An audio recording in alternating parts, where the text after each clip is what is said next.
Sa buong kasaysayan ng car review, ngayon lang ata may nag-review ng taxi. At si King Panda ang nauna.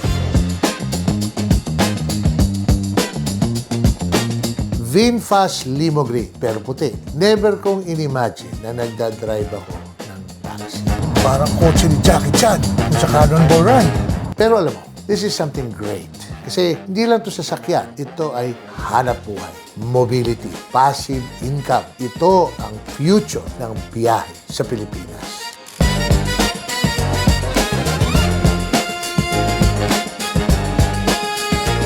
So ang tanong, is the VinFast Limo Green, pero puti, Panda approved? Welcome to Panda Approved. Dito, hindi lang natin tinitingnan ang sasakyan. We live it, we drive it, we nitpick it, we praise it, and sometimes we roast it. And syempre, subscribe muna kayo sa aming channel para updated naman kayo sa mga videos, di ba? Today's contender, the VinFast Limo Green na puti. For a taxi, guys, you can't beat this. For 1.3 million, you know, pag wala kayong pasada, pwede nyo dalhin sa Tagaytay. Yun lang, meron nakasulat na taxi. Ang taxi na hindi lang pangpasada, pangkabuhayan pa. Parang pareho yun, ah. Direct, minsan yung definition mo ng pasada kasi iba. Unahin natin ang off-road test. Pero alam nyo na ang off-road natin dito sa Pilipinas, hindi putik, hindi bundok, hindi disyerto. Ang tunay na off-road natin, EDSA, Commonwealth, C5. And surprisingly, hindi matagtag ang Limo Green. Direct, nakakagulat. Hindi siya matagtag, no? Hindi matagtag. For 1.3 million peso car na EV na pwede mong pangkabuhayan, ano? So, ano ba tong ginagawa ni King Panda na to, no? Binili natin to. Ipapasada natin to. Siyempre, kukuha tayo ng driver. Hindi naman pwedeng ako yung papasada lagi kasi wala na tayong gagawin. Ano tayo? Taxi operator. Taxi operator. And the beauty about going through CarBev and getting a VinFast is you can be a taxi operator with one taxi. Kasi kung pupunta ka ng LTFRB, alam ko 15 dapat eh. Sino bang meron pambili ng 15 taxi, di ba? You can choose this car or they have other models, pero ito yung pinakamaganda eh. Bakit? Maluwag. At saka malambot siyang tumakbo. Hindi lang natin malaman dahil nakastuck siya sa traffic. Malambot siyang tumakbo. Malambot sa lubak. Komportable. Hindi ka tatalbog na parang barya sa jeepney dashboard. Ang ganda na suspension, ha? Believe it or not, you know, for 1.3 million, parang nang-escalade, you know? O, hindi naman. Hindi naman. Stretch ba yan? Hindi nga, mas matigas pa nga yung escalade. Sa mga driver naman, pare, komportable. I'm sure, bibili kayo ng mga buli-bulitas na lalagay sa likod. Takay ng blade, di ba? Blade. At para sa isang sasakyan na pwedeng gamitin araw-araw sa pasada, malaking bagay na yan. Kasi kapag taxi ka, hindi lang driver ang dapat komportable, pati pasahero. The off-road verdict, approved. Speed and braking. Ito ang nakakagulat kasi hindi mo expect na isang taxi matulin. Pero in fairness, matulin siya, stable, maganda ang acceleration at ang sarap i-drive. Yung tipong nagtataka ka na, taxi ba to o naka-sport mode na ba ako? Hindi siya yung taxi na hinihila ng katawan papunta sa destinasyon. Ito humihila, responsive, at dahil EV siya, instant ang hatak. Uy! Direct? Parang kotse ni Jackie Chan sa Cannonball Run. Tsaka stable, ha? Ewan ko lang, pag tumama tayo dyan sa Super Gandhi, ha? Baka yung kaluluwa mo lilipad din ng Vietnam. Kaya wag niyong ibabangga, di ba? Guys, ang dami ko nakikita mga taxi na na-aksidente. Kasi wag kayong magmamadali, di ba? Pumapatak naman ng metro, eh. Ganda na acceleration. And it's a very light car, no? Well, the battery is very heavy. Pati yung side mirror, ang daling, wala lang siyang kamote sensor, no? Wala. Kaya huwag ka mag-hire ng kamote driver kasi walang kamote sensor. Ang sarap niya i-drive. This is something I can drive every day. Kung tatanong mo direct kung ako mamamasada, we will do it once a month. So once a month, kiniklear pa namin sa LTFRB to guys kasi si King Panda magko-content once a month. So we will see if that's even possible because I believe naglabas sila ng circular na bawal daw kasi nakaka-distract. Hindi ko lang paano nakaka-distract. Walang drama, walang ingay, walang sandali lang boss, may buwelta pa yung makina. Apa ka lang and it goes. The speed verdict, approved. So now, sa suspension, dito ko mas naiintindihan bakit importante ang Limo Green na puti. Very soft ang suspension, maganda ang kaldag, hindi masakit. Alam mo yung may lubak pero hindi mo kailangan humingi ng paumanhin sa spine mo? Ganun siya. At para sa taxi, napaka-importante nito. Kasi buong araw kang nasa daan, buong araw kang sumasabak sa traffic, and buong araw may sakay ka. So ito, subukan natin palipad jumps. Tingnan natin. Tingnan natin kung titilapon ng pasahero sa likod. Bah! Diba? Very soft! Tapos may Bluetooth pa, oh. Pwede kang makinig ng Spotify. Guys, never in my wildest dreams have I ever thought that I would drive a taxi. Kulang lang ako ng good morning na tuwalya. Susunod, direct nag-shoot tayo. Dapat meron. Pero bilhin mo naman sa, sa podium. Meron siyang tindahan doon, pangalan Frete. Okay. Italian dapat eh. Hindi ako gumagamit ng tuwalya na below 500 thread count. Kasi baka magasgas. Ulul. Ganda niya. It rides well. It's very comfortable. You know? So, ito yung type na makakatulog yung pasahero mo. Tapos puta, hindi mo pala natanong saan pupunta. Kaya gumamit kayo ng app. Kung matagtag ang sasakyan mo, pagod ang driver, reklamo ang pasahero. Pero dito, malambot, kalmado, komportable. Suspension verdict, approved. Now, handling.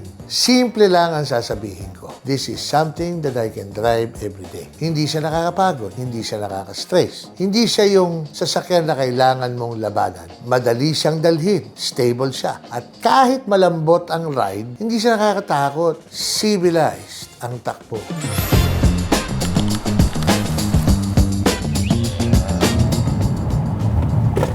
Ang lakas ng torque niya. Naiwan na naman yung Fortuner. Mauubos ang gulong sa akin ito. Guys, walang joke ha. Again, this is a VinFast Limo Green. It's 1.3 million. So you can avail of this through CarBev and they will direct you to the right dealership. And you can actually run your EV taxi business with one taxi. Siyempre, later on, gusto mong bumili na mas marami, pero maghahanap ka lang ng matinong driver na mapapagkatiwalaan mo, di ba? Guys, this is the future of mobility in the Philippines. Dinig mo?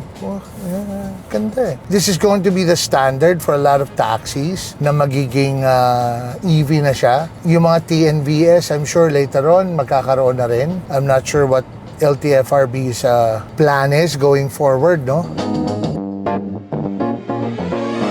Para siyang sasakyan na ginawa para talaga pang araw-araw na hanap buhay. Hindi pang yabang lang, hindi pang post lang. Pang hanap buhay, pang biyahe, pang araw-araw. The handling verdict, approved. Dito naman tayo sa pinaka-importante sa pasahero, maluwag.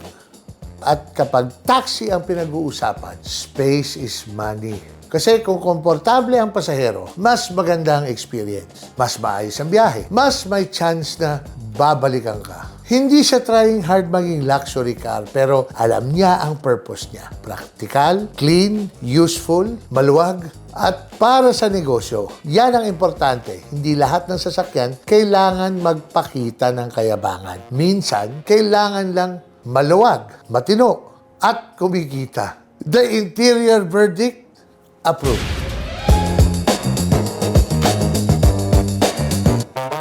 Now, the exterior. Ang Limo Green na puti, hindi ito yung sasakyan na ginawa para magpapogi ka sa BGC. Ginawa ito para magtrabaho. Pero hindi ibig sabihin pangit siya. Malinis tingnan, modern, simple, at may dating na future mobility. Para siyang sumisigaw na ito na ang susunod na standard ng taxi. Hindi maingay, hindi mausok, hindi luma ang feel. For a taxi, guys, you can't beat this. For 1.3 million, pag wala kayong pasada, pwede nyo dali sa Tagaytay. Yun lang, meron nakasulat na taxi. Huwag nyo lang pipindutin to kasi baka bigla kayong ganunin sa kalsada. Tapos re-report kayo sa LTFRB. Ayaw sa akin kasi pangit ako. Tsaka guys, ito lang yung kotse na mag-a-agree ako sa ganitong rearview mirror. Kasi minsan, kahit pangit yung nakasakay, kailangan mo makita. Kasi kailangan mo malaman kung anong ginagawa. Siyempre.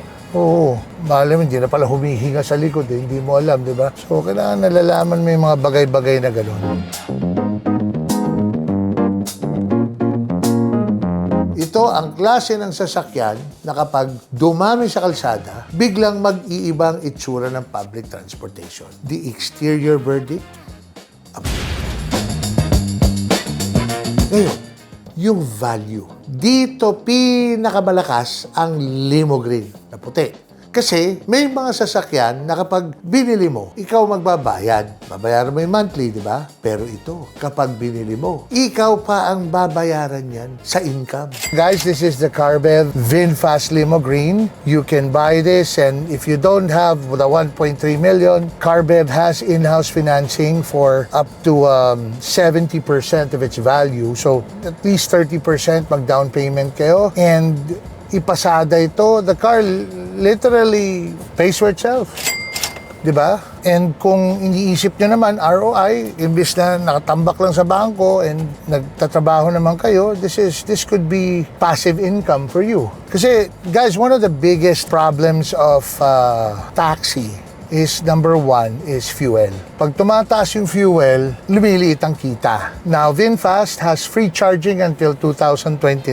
Hindi ko lang kung nagsusuntukan pa sila sa charger. Pero yung mga green GSM, I was informed, and I could be totally off base, but what I was informed about na yung mga green GSM taxis, meron na silang charger sa bahay. Kasi pwede nila iuwi sa bahay yung mga unit eh. So may mga chargers na sila and they can charge sa bahay nila. So wala nang masyadong agawan sa mga VinFast chargers.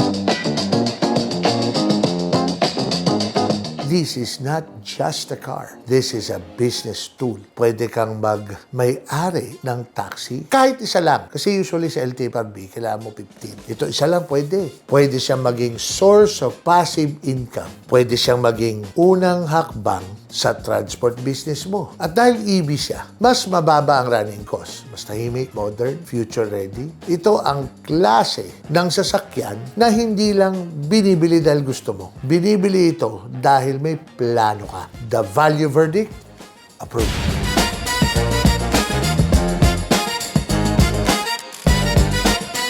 So, after driving it, testing it, after realizing na oo, nagre-review nga tayo ng taxi, there's only one question left. Is the VinFast Limo Green na puti is Panda approved? Yes, it's Panda approved. The VinFast Limo Green na puti is not just a taxi. It's the future of mobility. It's comfortable. It's easy to drive. It is stable, practical, and most importantly, pwede kang kumita dito. Hindi ito sasakyan na para sa lahat, pero para sa taong nag-iisip ng pangkabuhayan, para ito sa taong gustong pumasok sa transportasyon, para sa taong naghahanap ng sasakyan, hindi lang gagastusan, kundi pwedeng pagkakitaan. Again, this is the VinFast Limo Green. Although kulay puti siya, hindi siya green. You can message us at King Panda Garage or King Panda Show and we will direct you to the right people. If you would like to invest your money in EV taxi business, actually, you're not investing. You're buying the car and then nininegosyo mo siya. So, it's not like you're putting money into something that you don't know kung kikita o hindi. Of course, kung hindi mo binyahe, hindi siya kikita. Kasi titingin na lang kayo sa garahe. So, this is something that you guys can explore. If you want more details about the program, please don't hesitate to message us at King Panda Garage or King Panda Show, and we will direct you to Carbev. Kaya sa buong kasaysayan ng car review, sa buong mundo, oo, nag-review tayo ng taxi. At si King Panda ang may-ari ng taxi na i-ooperate natin. By the way, once a month, ako po ang mamamasada. At ang makukuha nating pasahero ay hindi magbabayad. Bakit? Ay, di gusto nyo magbayad kayo. Hindi na kayo sisingilin. Pero kung ayaw nyo magbayad, okay din. Pero meron kayong content. So, ikiklaro pa natin sa LTFRB kasi hindi natin alam kung ano na naman naisip nila. At masaya akong sabihin na the VinFast Limo Green na puti is Panda.